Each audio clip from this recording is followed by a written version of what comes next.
জামালপুর থেকে যুক্ত হচ্ছেন আমাদের সহকর্মী সাগর ফরাজি। যাচ্ছে তার কাছে। সাগর, কয়েকটি ট্রেনের শিডিউল বিপর্যয় হলো, যাত্রীদের ভোগান্তি হচ্ছে, নিশ্চয়ই এ বিষয়ে জানাবেন আমাদের।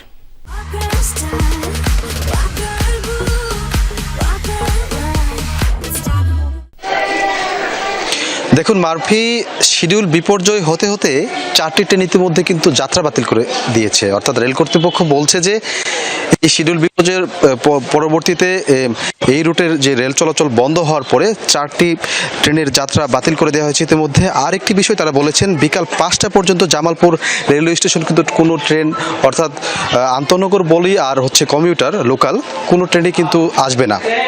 তো সেই জায়গা থেকে সকাল থেকে অর্থাৎ প্রায় দীর্ঘ একটি সময় ধরে কিন্তু ট্রেন না থাকায় যাত্রীরা কিন্তু বেশ খানিকটা ভোগান্তিতে পড়েছে। বিশেষ করে এই শীতের সময় জুবুতুবু হয়ে তারা কিন্তু স্টেশনে বসেছিল, আমরা দেখেছি।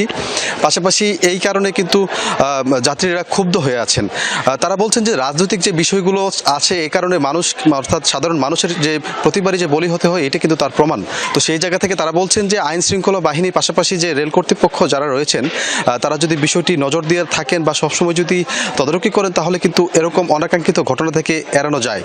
আর একটি বিষয় লক্ষ্য করেছি যে জামালপুরের, অর্থাৎ জামালপুরের মানুষ, শেরপুরের মানুষ, তারা কিন্তু ট্রেনে যেতে কিন্তু স্বাচ্ছন্দ্য বোধ করে সবচেয়ে বেশি, কারণ এটি যাত্রাপথে নিরাপত্তা দেয়।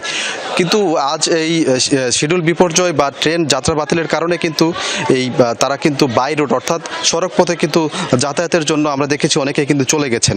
তো সব মিলে যদি আমি বলতে চাই যে জামালপুরের যে ট্রেনগুলো রয়েছে, আন্তনগর সহ বিভিন্ন ট্রেন, সেই ট্রেনগুলো কিন্তু তার মধ্যে যে কমিউটার ট্রেনগুলো রয়েছে সেগুলোর যাত্রা বাতিল করেছে। আর বাদ বাকি যে ট্রেনগুলো বিভিন্ন স্টেশনে আটকা পড়েছিল সেই ট্রেনগুলো ভৈরব কিশোরগঞ্জ হয়ে যে বিকল্প যে পথ রয়েছে সেই পথ দিয়ে কিন্তু যাতায়াত করবে বলে কর্তৃপক্ষ জানিয়েছেন। তো মারফি, এই ছিল আমার কাছে।